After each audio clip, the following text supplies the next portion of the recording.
Now, yesterday, who is who in this country converged at Ole Sereni hotels in Nairobi to help Mama Ida Odinga raise funds for the proposed Dr. Ida Odinga Research, Innovation and Library Center to be constructed at Uganda Girls High School.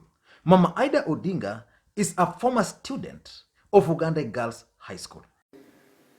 Good afternoon. I had a very good speech that I had prepared to talk about, but I've changed my mind because I'm overwhelmed by the kind of reception that I've received this afternoon. I want to talk about a few things about Uganda, because that is the school that raised me. I first went to Uganda Girls High School in January 1965 in Form 1. I was there for 4 years and left in December 1968 after completing my O-level studies. From there, I proceeded to the Highland School in Eldoret, now known as Moi Girls High School, Eldoret. And then later on, I went to University of Nairobi, where I did my BA with education. All along, as I've been going to school, I always thought about Uganda. When I was at Uganda in Form 1, the first honor that was restored to me was I was made a library prefect. No wonder the library. And for 4 years, I was a library prefect. I had a rare opportunity to read all the books and to stay in the library for a longer time.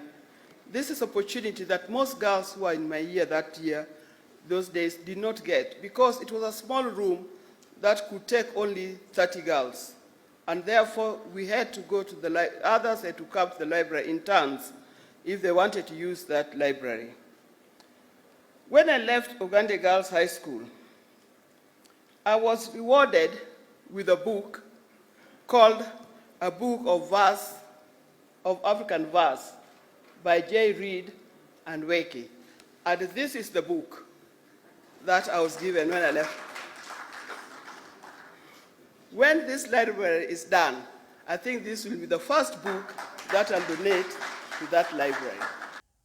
And that event was a huge success. It raised over 120 million Kenya shillings in a sitting. The proposed library center is supposed to cost close to 300 million Kenya shillings. And from the speech by Dr. Ida Odinga, it is clear that the government, through the Ministry of ICT, the Ministry of Education, and the Ministry of Sports, are likely to chip in to raise the remainder of the funds. But there are several things which I learned from that event, because I want to read for you the list of people who contributed money. I've never had this kind of contributions before. But before I go there are several things which I learned from this event, because normally I use such kind of events to read the politics of this country. The first thing I learned was that power has actually shifted. The power of this country has shifted from the deputy president William Samoei Ruto to Raila Amolo Odinga. And that's why there was high traffic of people trying to raise funds in support of this particular project. 120 million Kenya shillings is not a joke.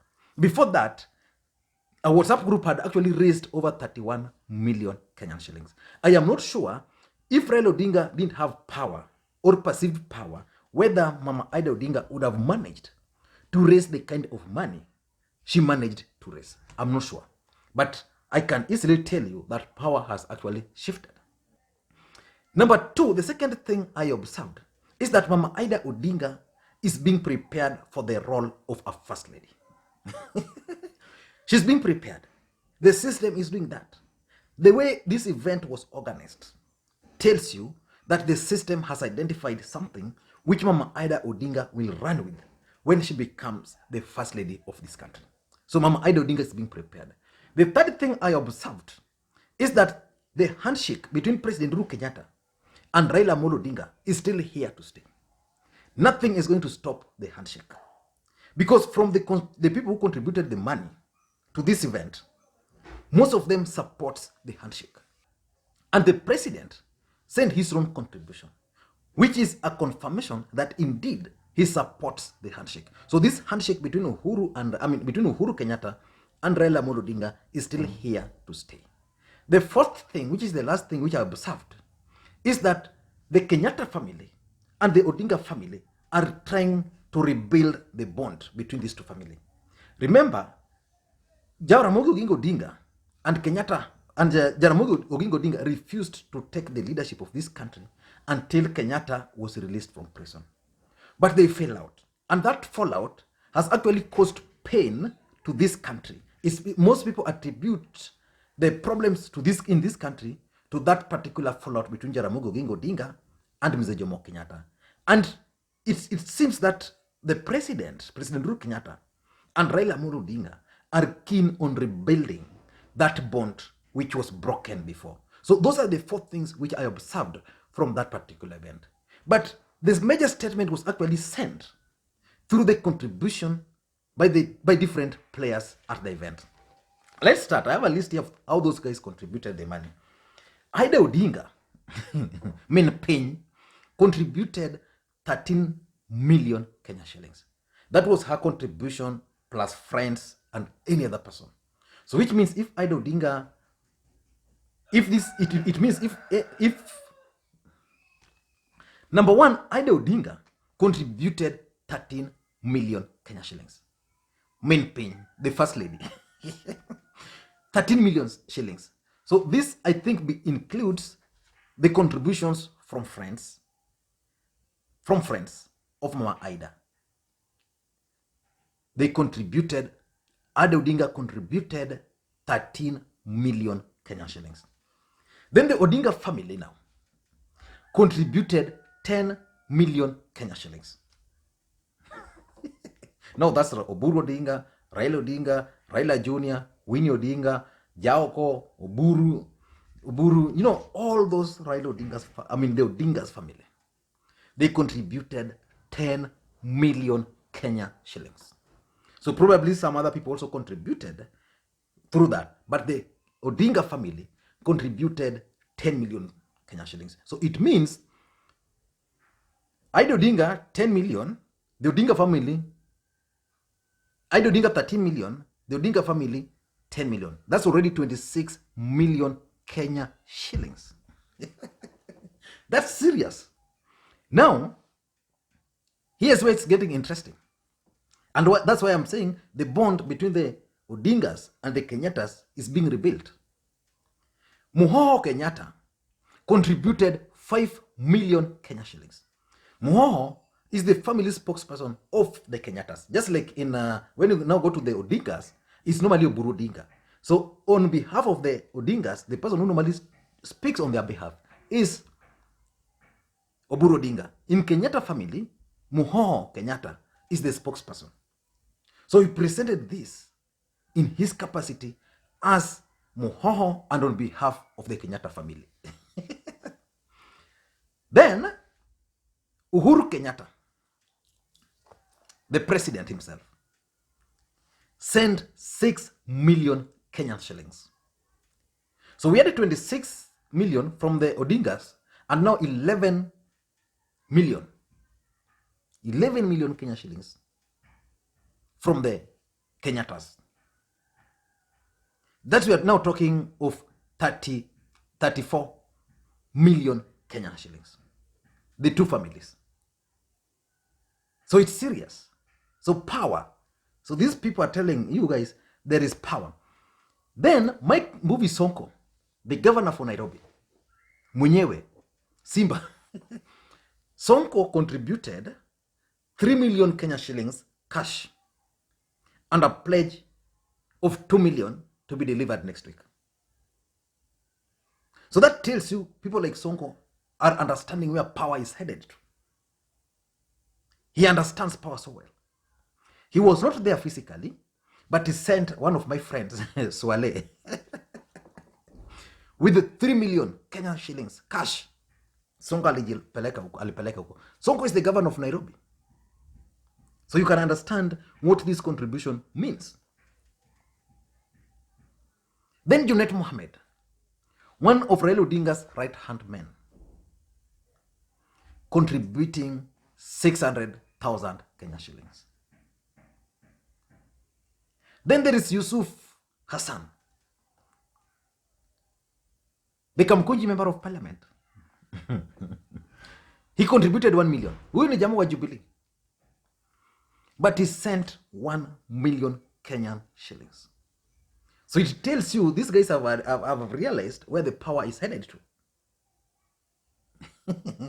Then there is Tim Wanyonyi, the Wetangula brother, who is also the Westlands member of parliament. Tim Wanyonyi wants to be the governor for Nairobi.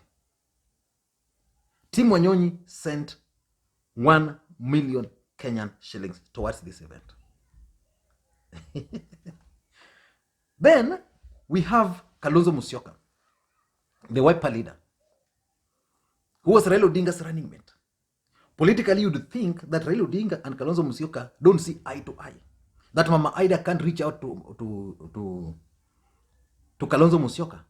That Kalonzo Musyoka cannot contribute anything because wamekosana kisiasa. Hiyo ni ujinga yako. Let me tell you, these politicians are friends. They can disagree here and abuse each other.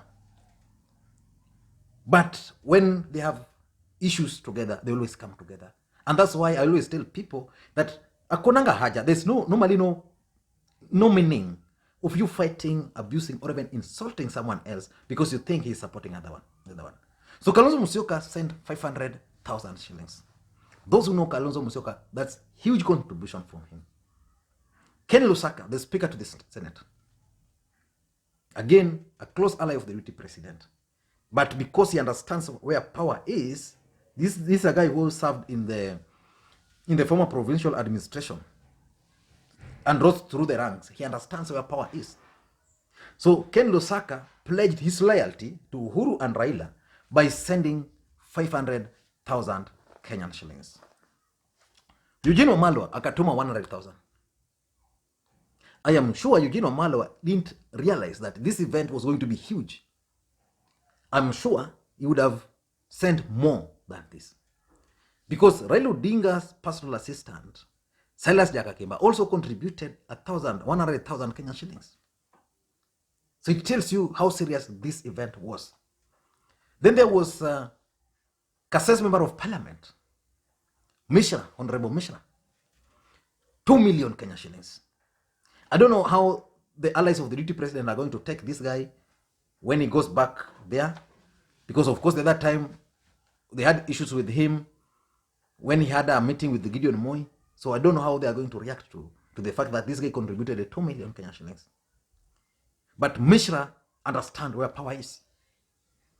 I don't know, maybe they have a special relationship with Ida Odinga, but politically speaking, I've never known any relationship between Mishra and Raila Odinga. I've never known. But probably there's a relationship which you might not know. But he contributed 2 million Kenya shillings. Then there is Fatuma Gedi. Huyu naye alituma 500,000 Kenya shillings. For those who remember, she was even present during Mama Ida Odinga's birthday party. So she's actually coming out as one of close allies or close friends to Mama Ida Odinga. Then there was the Tana River governor, the ODM governor from Tana River. 2 million Kenya shillings, Godana Gado. Then there was the Isiolo governor, Governor Kuti, 1 million Kenya shillings. Kivutha Kibwana, the governor for Makwiny, was also not left behind. I'm reading this list so that you can understand something. Kivutha Kibwana also sent his contribution, 500,000 Kenya shillings. Then there was Charlotte Miriam. This is another lady who wants to be the member of parliament for Msambweni. She was also present there. Gave 150,000 Kenya shillings. So it means for those who are contesting for the Msambweni parliamentary seat, this lady was convinced that the right place to make a statement is here. Because from here, I am sure even you who is watching this video for the first time, you are hearing of this name, Miriam Charlotte, for the first time. She wants to be the member of parliament for Msambweni. There was Peter Kenneth, the prime minister, the proposed prime minister. Peter Kenneth contributed 500 Kenya shillings. There was the Kiambu governor, James Nyoro, 500,000 Kenya shillings. Minor commander also contributed, I think 800,000 Kenya shillings. So there were so many people who contributed. And on this day alone, they contributed over 120 million Kenyan shillings. That's a record fundraiser. But the statement has been sent. The statement are actually the 4 issues which I talked about. That Odinga is being prepared for the role of the First Lady. That power has shifted from the deputy president to Raila Odinga. And that's why people are trooping to Raila Odinga's side. That the Odingas and the Kenyattas, the broken bond between the Odingas and the Kenyattas is being repaired. And that the handshake between Uhuru Kenyatta and Raila Odinga is here to stay. I don't know what you think, but that's my conclusion from that event. Thank you guys, but kama una pesa, wewe jua hauna pesa. Kuna wenye wako na pesa, hii Kenya. Hii t-shirt is one of the t-shirts. It's a bit big, it's extra large. I normally put large. So for those, we have this color. I'm normally colorblind. I don't know whether this is blue or sky blue. Yeah, but it's one of the ones. So there's few guys who there are a few t-shirts which I sent out yesterday. So if you received them, please you'll confirm to me whether you've received your order or not. Thank you guys, and please may you have a good day. But don't forget to help me create interactions on this platform. Give the video thumbs up if you like it. Give the video thumbs down if you don't like it. Thumbs up will help me understand whether the video is good, so I can continue creating content taking that format. If the thumbs up are down, are many, I know there's a problem also. Then I can improve on that. You can also help me by commenting, because from those comments, if we read them, we are always understand. We are able to understand the thinking. We are able to interact. You know, you give your opinion, I give my opinion, and then from there we can always improve. So just drop your comments. Do you think power has shifted? Do you think Ida is being prepared for the role of the First Lady? Do you think the handshake is here to stay? Do you think Raila Odinga and Raila Odinga and Uhuru Kenyatta are recreating the Kenyatta Odinga bond?